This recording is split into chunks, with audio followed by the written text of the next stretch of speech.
एक बात अक्सर लोग कहा करते हैं कि बुरे काम का बुरा नतीजा होता है। आज के इस वीडियो के अंदर आपको ये सब कुछ पूरी तरह से लागू होता हुआ दिखाई देगा।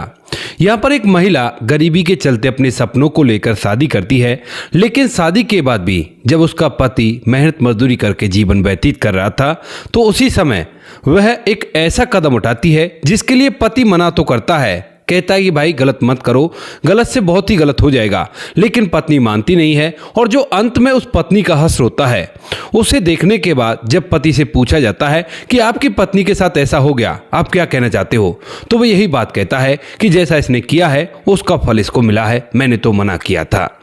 क्या हुआ था ऐसा, पूरी सच्चाई के बारे में जानने के लिए वीडियो को अंत तक जरूर देखें। नमस्कार दोस्तों, मेरा नाम है जीतू और आप लोग देख रहे हैं जीतूस देश चैनल। वीडियो को ज़्यादा से ज़्यादा शेयर करें और चैनल को सब्सक्राइब करना ना भूलें ताकि मेरा हौसला बढ़ता रहे। उत्तर प्रदेश के सीतापुर जिले के अंदर एक परिवार रहा करता है। परिवार के अंदर पति पत्नी और दो उनके बच्चे हैं। पति का नाम हसनैन होता है और पत्नी का नाम होता है सायरा। दोनों के दोनों मुस्लिम थे और अपने जीवन को आराम से व्यतीत कर रहे थे।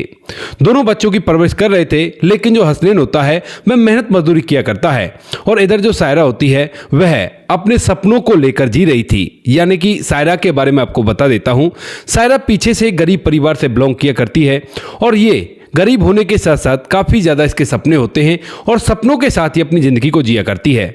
जब तक शादी नहीं हुई थी तो यह सोच रही थी कि कोई बात नहीं, जिससे मेरी शादी होगी तो मेरा पति मेरे सपनों को पूरा करेगा। लेकिन जैसे शादी होती है तो जो हसनैन होता है वह मेहनत मजदूरी किया करता है। अब उसकी मेहनत मजदूरी से इतने पैसे तो कमते ही नहीं है जिससे वो अपने सपनों को पूरा कर सके और इसी वजह से वह चुपचाप अपने मन को मारकर बैठी रहती है। लेकिन धीरे धीरे जैसे जैसे समय बीतता है और समय के साथ साथ जब वह अड़ोस पड़ोस की महिलाओं पर महंगी महंगी ज्वेलरी देखती है, महंगे महंगे कपड़े देखती है, तो इसको बहुत बुरा लगता है और ये मनी मन सोचा करती है कि ये बिन कामों को करे। अब स्टार्टिंग में जब कोई बच्चे नहीं होते हैं तो पति जो भी कमाया करता है उसमें से थोड़े बहुत पैसे इकट्ठा करके ये अपने छोटे छोटे सपनों को पूरा तो कर लेती है। लेकिन जब इनसे बच्चे हो जाते हैं और बच्चे होने के बाद अब घर का खर्च बढ़ जाता है तो बिल्कुल भी पैसा इसके इन सपनों को पूरा करने के लिए नहीं बचता है।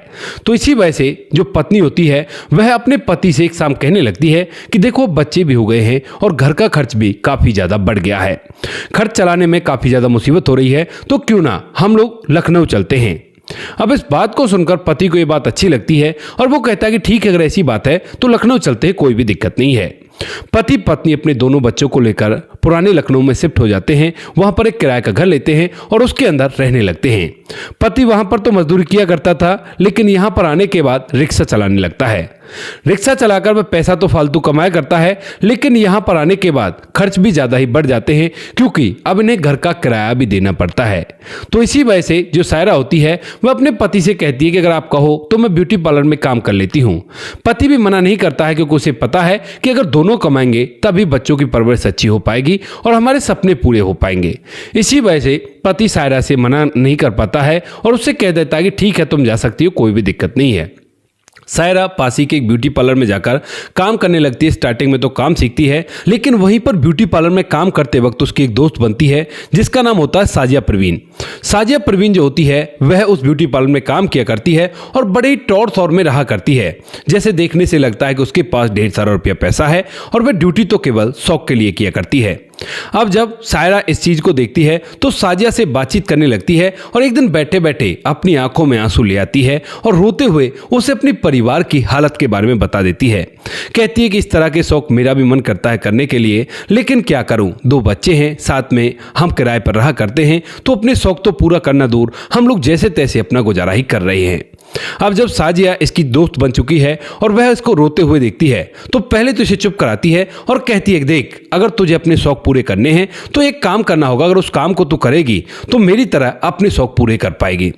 इस बात को सुनकर जो सायरा होती है वो पूछने लगती है कि कौन सा काम है और कैसा काम है। तो उसके बाद जो साजिया परवीन होती है वो उससे कहने लगती है कि कुछ भी काम नहीं है, बस वही काम करना है जो तुम अपने पति के साथ किया करती हो।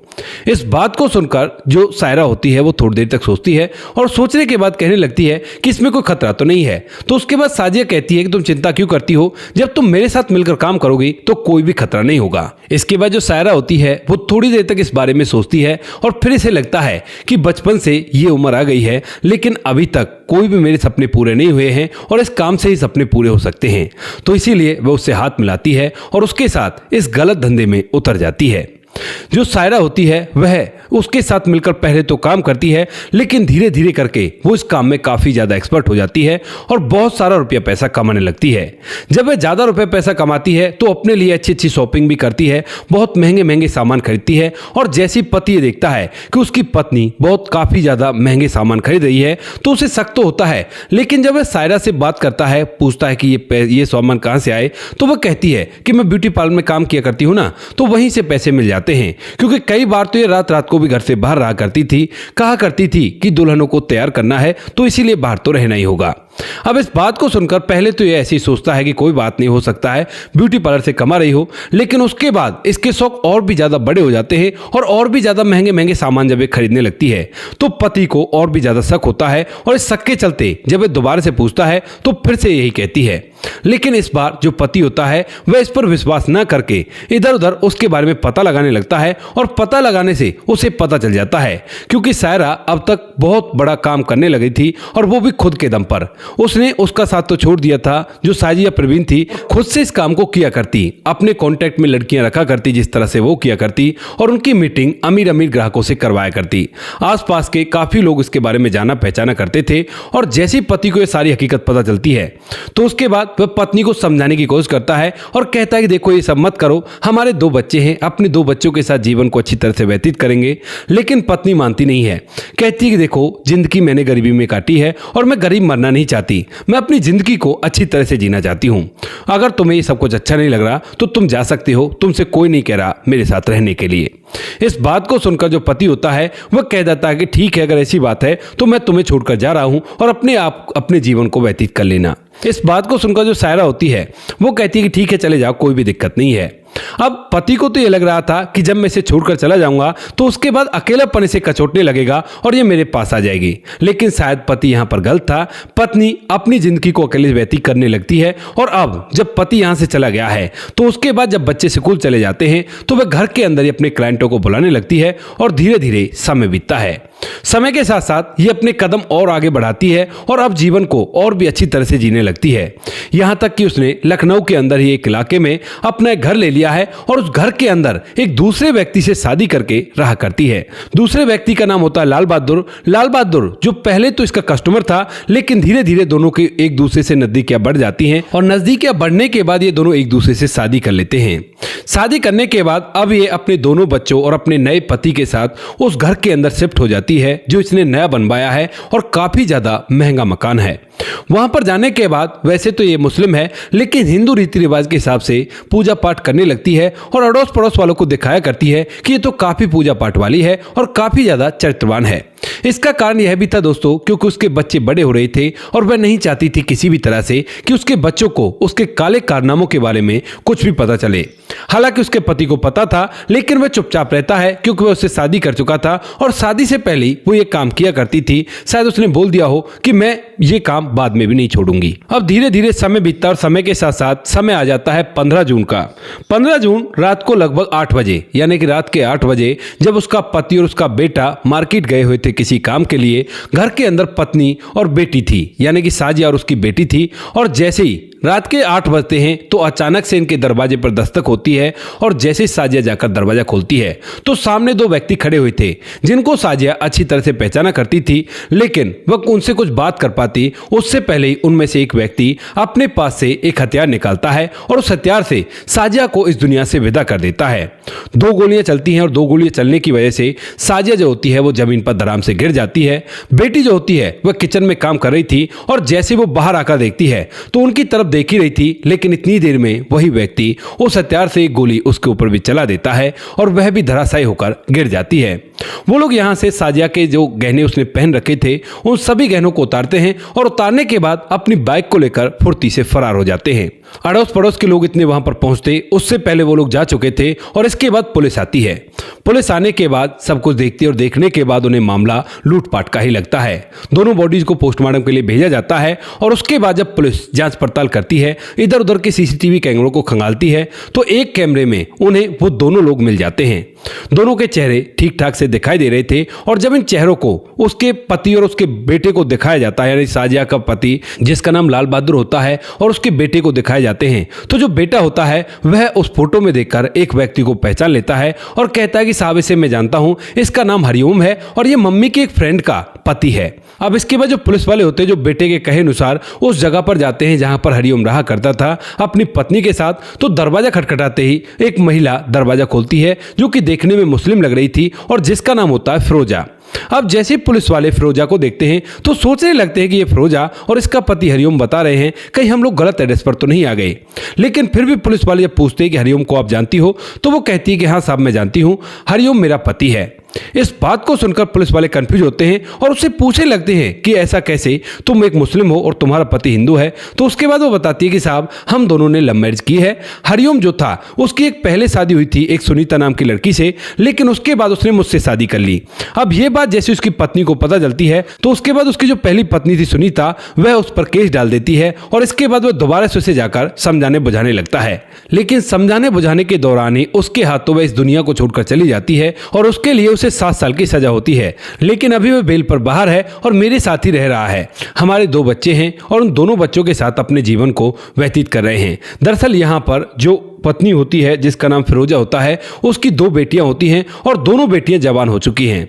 हरिओम की उम्र लगभग 45 साल बताई जा रही थी और जैसे वो पूछती है पुलिस वालों से कि साहब आप यहां पर क्यों आए हो, तो वे बताते हैं कि तुम्हारे पति हरिओम ने सायरा को इस दुनिया से विदा कर दिया है। इस बात को सुनते ही जो फिरोजा होती है उसके पैर तले से जमीन खिसक जाती है।